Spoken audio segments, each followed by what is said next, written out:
कशिश news के इस special bulletin ground zero में आपका स्वागत है। आपके साथ मैं हूं करिश्मा। इस स्पेशल बुलेटिन में हम आपको गांव से लेकर शहरों तक की खबरों से रूबरू करवाते हैं। हमारे संवाददाता ग्राउंड जीरो से खबरें की पीछे की सच्चाई आप तक पहुंचाते हैं और इस बुलेटिन में हमारे संवाददाता ग्राउंड जीरो से आप तक खबरों की पीछे की सच्चाई पहुंचाएंगे और साथ ही कुछ और अहम खबरों से आपको रूबरू कराएंगे। तो चलिए इस स्पेशल बुलेटिन की शुरुआत करते हैं। 5 जुलाई को आरजेडी अपना 25वां स्थापना दिवस मना रहा है। इस स्थापना दिवस को ऐतिहासिक बनाने के लिए तेजस्वी यादव ने पूरी तरह से कमर कस ली है और यही वजह है कि दिल्ली से पटना लौटते ही तेजस्वी यादव पूरी तरह से रव में दिख रहे हैं। सबसे पहले उन्होंने पार्टी के पदाधिकारियों की बैठक की, फिर प्रवक्ताओं के साथ बैठक की, फिर विधायक दल के नेताओं के साथ बैठक की, यानी कि विधायकों के साथ बैठक की, विधानमंडल सदस्यों के साथ, और फिर आज तेजस्वी यादव ने पार्टी के पदाधिकारी, जिलाध्यक्ष समेत अन्य जो प्रमुख नेता हैं उनके साथ बैठक की है आरजेडी कार्यालय में। और इसका मूल उद्देश्य यही है कि जो 5 जुलाई को पार्टी का सिल्वर जुबली कार्यक्रम है वो ऐतिहासिक हो। हालांकि कोरोना गाइडलाइन के मुताबिक कहीं भी सार्वजनिक सभा करने पर पाबंदी है और भीड़ नहीं जुटाई जा सकती है, इसलिए इस पाबंदी को एक तरह से कहते हैं कि पालन करते हुए तेजस्वी यादव चाहते हैं कि वर्चुअल मीटिंग हो और लेकिन प्रदेश से लेकर के पंचायत स्तर तक जो आरजेडी के कार्यकर्ता हैं, जो समर्थक हैं, वो इस वर्चुअल सम्मेलन में भाग लें। और ख़ास करके लगभग 3 वर्षों के बाद जब जेल से बाहर निकले हैं राजद सुप्रीमो लालू प्रसाद यादव, तो पहली दफ़ा पार्टी की जो बड़ी बैठक हो रही है स्थापना दिवस, उसमें लालू प्रसाद यादव अपने कार्यकर्ताओं को संबोधित करेंगे। और आरजेडी और तेजस्वी यादव का यह मानना है कि लालू प्रसाद के संदेश को पंचायत तक कार्यकर्ताओं के बीच पहुंचाया जाए, इसके लिए व्यापक पैमाने पर तैयारी की जा रही है और यह संदेश देने की कोशिश की जा रही है कि 25 वर्षों में आरजेडी ने जो अपना सफ़र पूरा किया है उसके मुताबिक गांव-गांव तक उसके कार्यकर्ता अभी भी उसके साथ हैं, लालू प्रसाद यादव के साथ हैं, आरजेडी के साथ हैं। और इसके पीछे संदेश देने का एकमात्र मकसद है कि आरजेडी अपने कार्यकर्ताओं को उत्साहित रखना चाहती है, क्योंकि कोरोना का कोविड-19 का जो गाइडलाइन है 6 जुलाई तक का जो निकाला गया है, जिसमें कि राष्ट्रीय जनता या पॉलिटिकल या सोशल या कल्चरल प्रोग्राम जो है आप नहीं मना सकते हैं बड़े पैमाने पे भैया। तो हमको लगा कि भाई सभी लोगों के साथ बैठक हुई, राय हुआ और ये भी तय हुआ था कि आप लोग सब लोग जान रहे हैं कि भाई आदरणीय लालू जी आएंगे नहीं आएंगे, क्या होगा नहीं होगा। तो उसको लेकर के सब लोगों ने निर्णय लिया कि पार्टी जो है हम लोग वर्चुअली जो है इस समारोह को मनाने का काम करेंगे।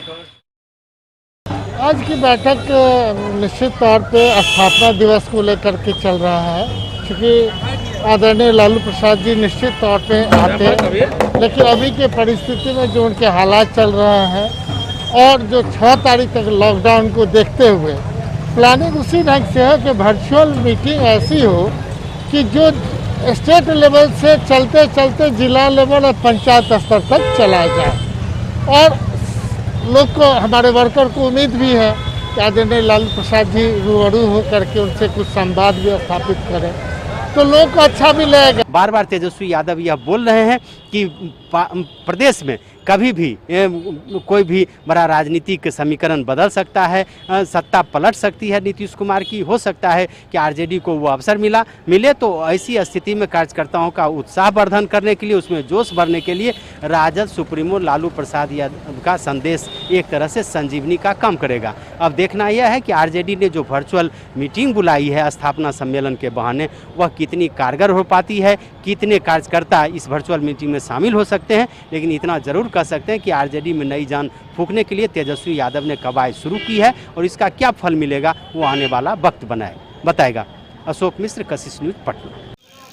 लॉकडाउन खत्म हुआ पटना के साथ साथ अन्य जिलों में जैसे ही संक्रमण कम हुआ, पटना के सड़कों पर लाठीचार्ज शुरू हो गया।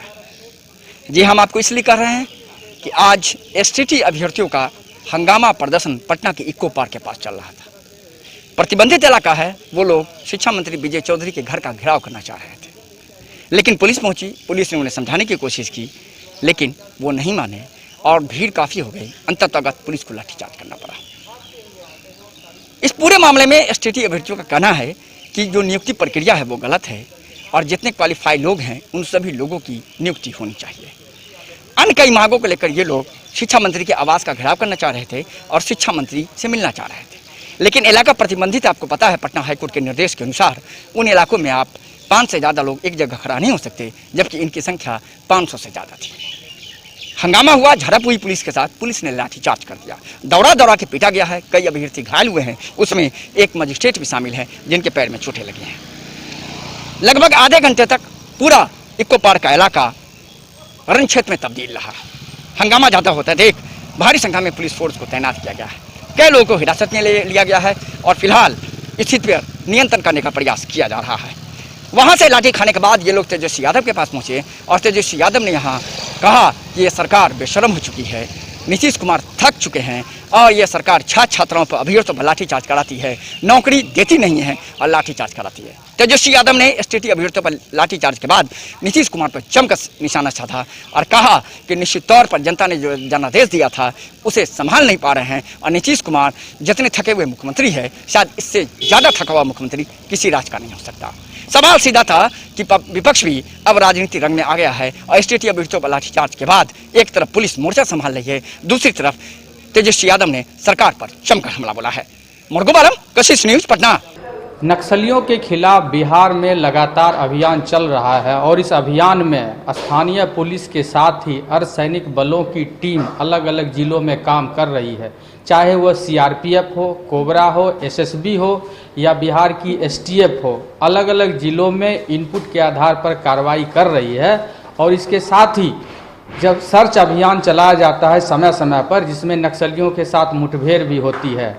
सरकार द्वारा, केंद्र सरकार द्वारा जो विशेष रूप से नक्सलियों के खिलाफ कई सालों से अभियान चलाने की जो नीति बनाई गई है उसका असर दिख रहा है और अभी हाल ही में जो केंद्र सरकार के गृह मंत्रालय की रिपोर्ट है उसमें बिहार के 6 जिले को नक्सल मुक्त किया गया है। अभी कुल 16 जिले नक्सल प्रभावित जिले थे जिसमें नक्सलियों का ज़्यादा वर्चस्व था, तो अभी जो रिपोर्ट आई है उसमें 6 जिलों को नक्सल मुक्त किया गया है और अब सिर्फ 10 जिले जो हैं वो नक्सल प्रभावित हैं और वहाँ भी नक्सलियों का प्रभाव कम हो रहा है। जिन जिलों को केंद्र सरकार के गृह मंत्रालय ने नक्सल मुक्त किया है उसमें मुजफ्फरपुर, वैशाली, जहानाबाद, नालंदा, अरवल और पूर्वी चंपारण है, जबकि अभी भी जो नक्सल प्रभावित इलाके जिसे गृह मंत्रालय मान रही है उसमें रोहतास, गया, नवादा, जमुई, लखीसराय, औरंगाबाद, बांका, मुंगेर और पश्चिम चंपारण है। औरंगाबाद को विशेष रूप से सबसे ज़्यादा नक्सल प्रभावित माना गया है। गौरतलब है कि पिछले कुछ दिनों पहले भी केंद्रीय गृह मंत्रालय ने बिहार के 7 जिले को नक्सल मुक्त किया था, जिसमें पटना, सीतामढ़ी, भोजपुर, बगहा, बेगूसराय, खगड़िया और शिवहर है। जो नक्सलियों का प्रभाव कम हो रहा है उसके पीछे रणनीति यह है कि एक तरफ सुरक्षा बल नक्सलियों के खिलाफ कार्रवाई करती है और दूसरी तरफ जो नक्सल प्रभावित इलाके हैं वहाँ विकास की जो योजनाएं हैं उसके लिए विशेष अलग से राशि दी जा रही है। उस इलाके में आधारभूत संरचनाओं को मजबूत किया जा रहा है और जो नक्सल प्रभावित इलाके के युवा युवती हैं उन्हें विशेष प्रशिक्षण देकर स्वरोजगार के लिए प्रेरित किया जा रहा है और सरकार की ये जो योजना है वो सफल होती दिख रही है। अरुण चौरसिया, कशिश न्यूज, पटना। शादी के बाद आपने अक्सर देखा होगा कि दूल्हे अपनी दुल्हन को किसी लग्जरी चमचमाती कार में घर लेकर जाते हैं, लेकिन आप ये शायद पहली बार देखेंगे कि कोई दूल्हा अपनी दुल्हन को किसी गाड़ी की जगह नाव में बिठाकर घर ले जा रहा हो, वो भी उसके बाद दूल्हे को अपनी दुल्हन को जो है कंधे पे बैठाकर नदी पार कराना पड़ रहा हो। जी हाँ, एक ऐसा ही वीडियो बड़ी ही तेजी से इंटरनेट पे वायरल हो रहा है और इस वायरल वीडियो में यह देखने को मिल रहा है कि दूल्हा जो है अपनी दुल्हन को कंधे पे बैठाकर नदी पार करा रहा है। आखिर ऐसी नौबत क्यों आई? बिहार में यूं कहे तो गलत नहीं होगा कि बिहार में बाढ़ है, जनता परेशान है, हर जगह त्राहिमाम है। जी हाँ, क्योंकि बिहार की ऐसी स्थिति हो गई है, हर साल बाढ़ आता है, जल जमाव की समस्या होती है, लेकिन तमाम चीजों से निजात नहीं मिल पाया है। आजादी के इतने सालों बाद भी अभी भी ऐसी स्थिति देखने को मिल रहा है कि लोग नदी पार कर रहे हैं अपनी जान जोखिम में डालकर, नाव से तो कभी पैदल ही नदी पार करने को निकल आते हैं। और अब तो ऐसी स्थिति बन गई है कि जो लोग शादी कर रहे हैं उनको अपनी दुल्हन को अपने कंधे पे बैठाकर नदी पार करना पड़ता है और तब जाकर वो अपने घर पहुंच पाते हैं। बड़ी जोखिम की बात है कि अपनी जान को जोखिम में डालकर नदी पार करना और अपने कंधे पर दुल्हन को बैठाकर नदी पार कराना, ऐसी स्थिति बनी हुई है बिहार की फिलहाल। इस वायरल वीडियो के बारे में यह भी दावा किया जा रहा है कि यह वीडियो दिगलबैठ प्रखंड के सिंघीमारी पंचायत के पलसा घाट का है, जो कि इस वायरल वीडियो में आप देख सकते हैं कि किस तरह से दूल्हा जो है अपनी दुल्हन को अपने कंधे पे बैठाकर नदी पार करा रहा है। और ऐसी स्थिति बनी है, यह सुशासन की सरकार का जो है पोल खोलता हुआ नजर आ रहा है। इस वायरल वीडियो के माध्यम से आप देख सकते हैं कि किस तरह की स्थिति अभी बिहार की बनी हुई है और लोग किस तरह से अपनी जान को जोखिम में डालकर किसी भी तरह अपना जीवन यापन कर रहे हैं। मैं इस समय हूँ नरकटियागंज प्रखंड के बनोरिया पंचायत में, बनोरिया पंचायत के वार्ड संख्या 3 और 4 में क्या स्थिति है। एक तरफ सूबे के मुखिया का दावा है कि हर घर में शुद्ध पेयजल मिले और लोगों को नाला का लाभ मिले, लेकिन यहाँ पर क्या स्थिति है, किस तरह से लोग जी रहे हैं, शुद्ध पानी यहाँ पे मिल रहा है लोगों को नहीं, लोगों को मिल रहा है कि नहीं।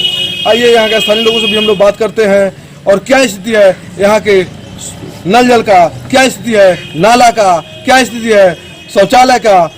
आइए हम यहाँ से धीरे धीरे लोग भी यहाँ पे हम लोग को मतलब बताएंगे लोग कि क्या स्थिति से गुजरा है और क्या यहाँ के मतलब जनप्रतिनिधि लोग इसके बारे में कौन कौन खेला खेले हुए हैं। आइए हम लोग बात करते हैं यहाँ के स्थानीय लोगों से।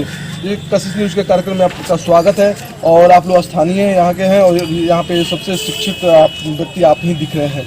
ये जो है कि वार्ड नंबर कितना है? मेरा वार्ड नंबर 3 है और यहाँ के अजुआ गांव है। ये अजुआ गांव में गिरदेव सहनी हम लोग के वार्ड सदस्य है। सबसे बड़ी बात है कि शुद्ध पेयजल का दावा सरकार कर रही है, बावजूद इसके पेयजल आएगा जब नीचे से उसका पाइप का पूरा बने कार्यक्रम होगा तब। अभी तक यहाँ से लगभग 4-5 घर जो है वह नीचे पाइप भी बिछाया नहीं गया है। पाइप बिछाने के साथ साथ जहाँ बिछाया गया है वहाँ पानी की व्यवस्था नहीं है। अभी समाप्त हो चुका है, अध्यादेश लागू हुआ है कि 2-4 महीना में फिर से चुनाव होगा। लगता है कि इस माने वित्तीय वर्ष में पिछले 5 वर्ष के अंतर्गत जो भी यह कार्यक्रम शुरू हुआ सरकार के तरफ से, अभी तक पानी मिला नहीं और न मिलने की आशा है।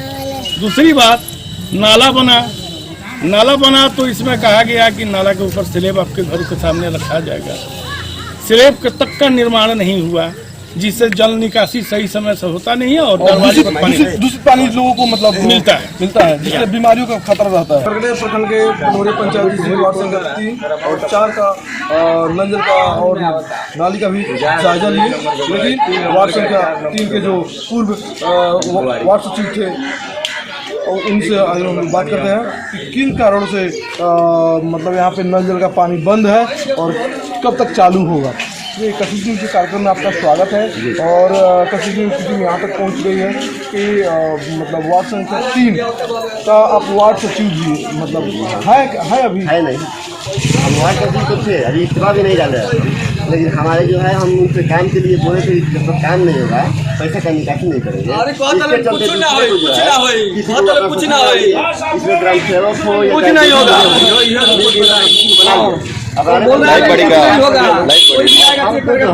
इस्तीफा भी नहीं दिए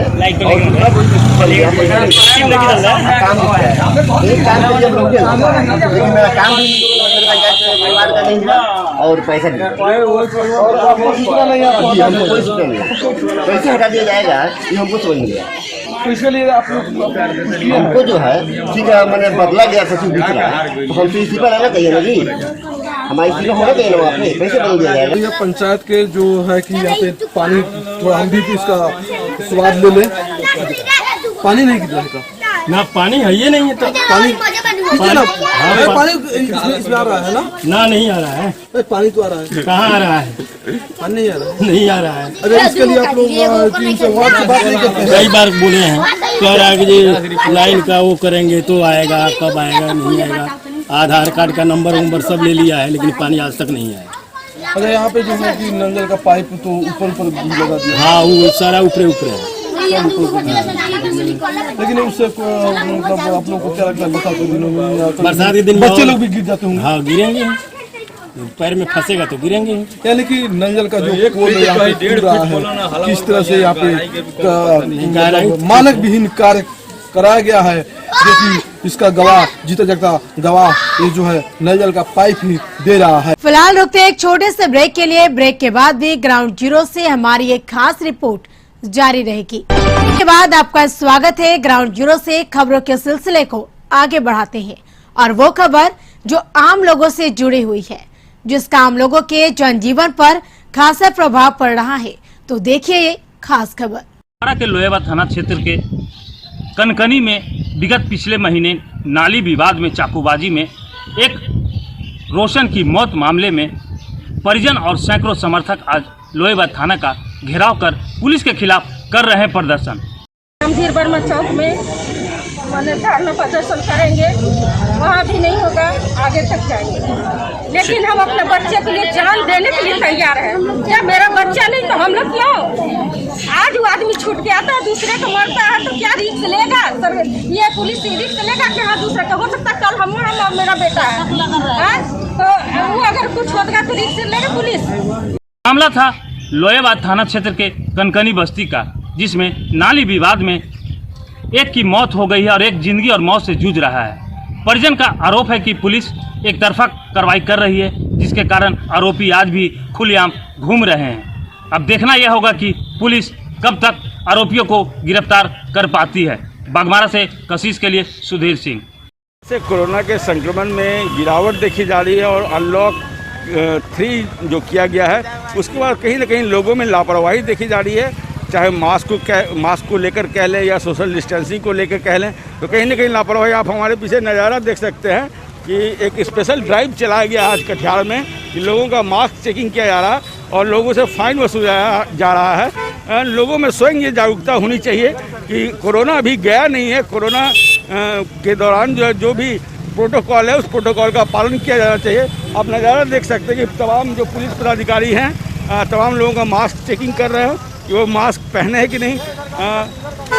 हम आपको सीधे रूबरू करवाते हैं। जो मजिस्ट्रेट है सर जिला सांख्यिकी पदाधिकारी शैलेंद्र कुमार, सर क्या अभियान चलाया जा रहा है? देखिए, हमारे ज़िले में डीएम साहब की अध्यक्षता में मास्क ड्राइव हो रहा है कि मतलब जो कोरोना का अभी कहर था उससे बचने के लिए लोगों को बचाया जा सके, हॉस्पिटल्स पे इतना भार ना पड़े, लोग स्वस्थ रहें, तो उनको जागरूक करने के लिए मास्क ड्राइव है जिसमें फाइन्स का प्राविधान है। जो फाइन्स इसलिए है कि ताकि लोग अवेयर हों, सोचे कि मतलब अगले टाइम नहीं करना है, नेक्स्ट टाइम नहीं करना है। और काफ़ी सफल रहा है, लोगों में दिख रहा है सुबह से कि काफ़ी लोग जागरूक हुए हैं। इतनी देर में ही जागरूक हुए हैं।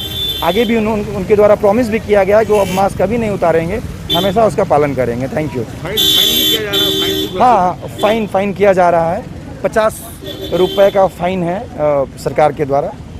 तो निश्चित तौर पर लोगों को भी कहीं ना कहीं जागरूक होना पड़ेगा और ये समझना पड़ेगा कि मास्क जो है उनकी सुरक्षा के लिए है। आप तस्वीरों में स्पष्ट देख सकते हैं पुलिस पदाधिकारी और मजिस्ट्रेट खुद पूरे मामले की मॉनिटरिंग कर रहे हैं और 50 रुपये का नॉमिनल फाइन काटा जा रहा है ताकि लोग जागरूक हों, क्योंकि कोरोना अभी गया नहीं है। आपसे भी अनुरोध है कि मास्क जरूर पहनें, सोशल डिस्टेंसिंग का पालन अवश्य करें और अपनी बारी आने पर वैक्सीन जरूर लगवाएं, क्योंकि वैक्सीनेशन ही कोरोना से बचने का एकमात्र उपाय है।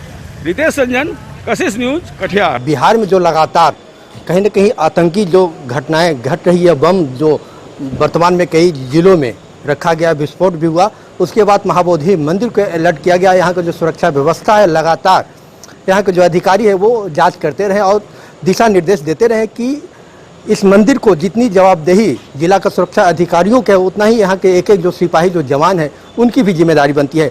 आज जिला के सिटी एसपी यहाँ पे पहुँचे हैं। अचानक पूरे पुलिस के लिए तैनाती की गई है। यहाँ पे बीएमपी की कई कंपनियाँ यहाँ पे पहुँचे हैं जिनका यहाँ पे अहम योगदान रहा है मंदिर सुरक्षा में। तो हम जानेंगे सर, क्या आज की अहम जांच किस तरह की जांच चल रही है, क्या रूटीन है? ये एक औचक निरीक्षण है मेरे द्वारा किया गया है, जो कि बोधगया टेम्पल सिक्योरिटी है, यहाँ पर हम लोगों ने फोर्स डिप्लॉय किया है। और जो फोर्स की तैयारी, हमारे फोर्सेस वगैरह किस प्रकार से तैयारी है, बीटीएमसी के द्वारा यहाँ पर लगेज स्कैनर भी लगाया गया है, तो उसको भी जांच की गई है कि ठीक सुचारू रूप से काम कर रहा है कि नहीं कर रहा है। देखा गया है सुचारू रूप से काम कर रहा है, नई मशीन लगी है। और साथ ही जितने भी हमारे जवान हैं कई सारे पोस्ट पर हैं, ये लोग कितने अलर्ट हैं और किस प्रकार से चेकिंग कर रहे हैं, इसका भी औचक निरीक्षण किया गया है। फिलहाल तो निरीक्षण में सभी मुस्तैद पाए गए हैं। इसके अलावा फिर भी हमने निर्देश दिए हैं, मेरे साथ थाना प्रभारी भी हैं और लोकल एसडीपीओ भी हैं, मंदिर सुरक्षा प्रभारी इंस्पेक्टर भी, उन सबको निर्देशन और भी कुछ गाइडलाइंस दिया गया है, क्योंकि कुछ घटनाएं हुई हैं तो उसकी। और बोधगया टेम्पल हमेशा से एक हाई प्रायोरिटी रही है सुरक्षा के दृष्टिकोण से, तो इसी के लिए इसका औचक निरीक्षण किया गया है। और किसी प्रकार की कोई घटना ना हो, उसको रोकथाम के लिए हमारे सारे ऑफिसर्स ट्रेंड है। फिर भी टाइम टू टाइम गाइडलाइंस देना ज़रूरी है और सुपरविजन भी करना ज़रूरी है। इसी पॉइंट ऑफ व्यू से हम लोग देख रहे हैं यहाँ पर, और हम लोग आगे भी इसे करते रहेंगे ताकि इसको पूरी तरह से फुल प्रूफ सिक्योरिटी हम लोग देख पाए। क्योंकि ये हम लोग पहले भी देख चुके हैं कि महाबोधि मंदिर में सुरक्षा पुख्ता इंतजाम होने के बावजूद भी बम लोग प्लान करके चले गए थे।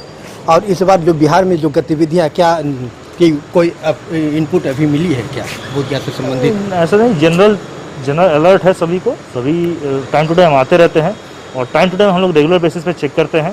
पहले एक बार घटना हुई थी, उसके बाद से फिर यहाँ की सिक्योरिटी आप सभी को पता है पूरी तरह से रिवैम्प की गई थी। और यहाँ पर बीएसएफ की कंपनियाँ मौजूद हैं और उसके लिए हमारे एक डेडिकेटेड पुलिस इंस्पेक्टर हैं जो कि बोधगया मंदिर सिक्योरिटी को देखते हैं। उसके अलावा थाना प्रभारी बोधगया भी हैं, एसडीपीओ बोधगया भी हैं, जो टाइम टू टाइम, इसके अलावा हमारे द्वारा और वरीय पदाधिकारी के द्वारा भी समय समय पर इसकी जांच की जाती है। और फोर्स की जो प्रिपेयर्डनेस है, अलर्ट कितने हैं कि नहीं, ये भी हम लोग चेक करते हैं। आतंकी गतिविधियां जो रहा, ये हम लोग कशिश पर पहले भी चला चुके हैं कई वर्ष पहले।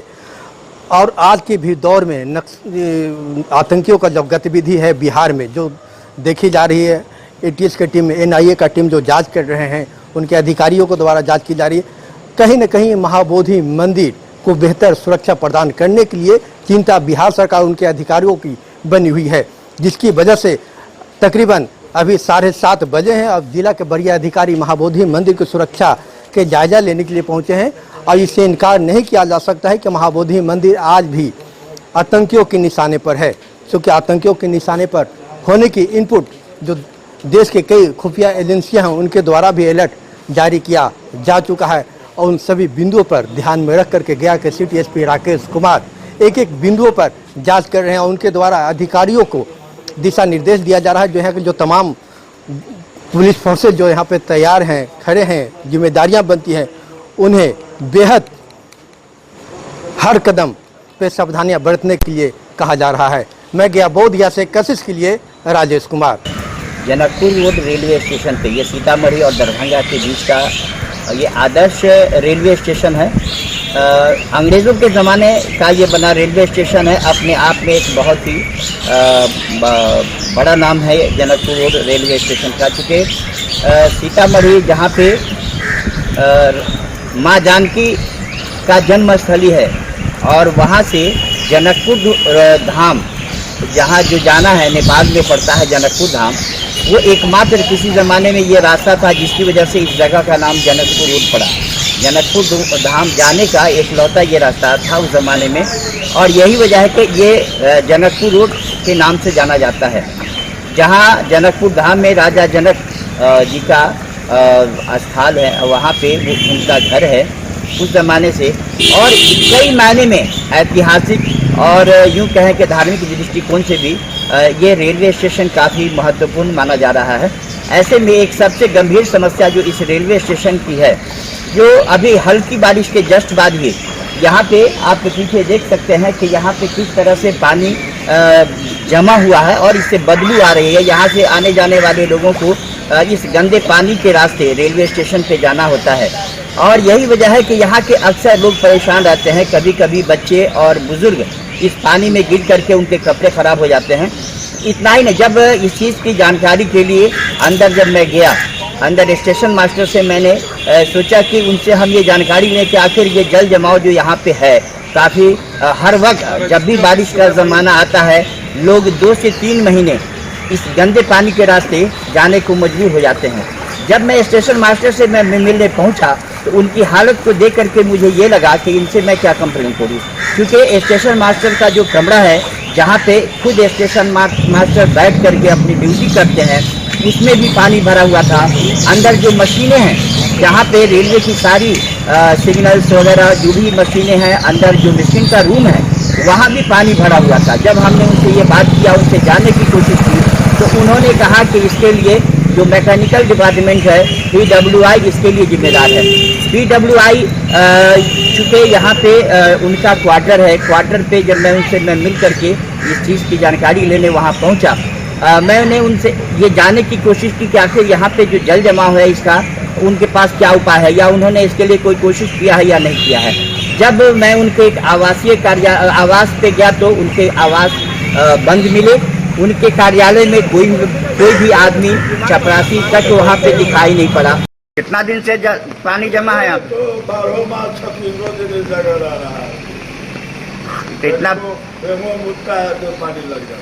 कितना गंदा पानी है, लोग पूजा करने कैसे आते हैं? 15 दिन से ही मोटा पानी लगा हुआ जी। इसके निकासी का व्यवस्था रेल विभाग नहीं करा रही है। पानी में कैसा लग रहा है? पानी महकता है, पानी निकलने की कोई व्यवस्था नहीं है।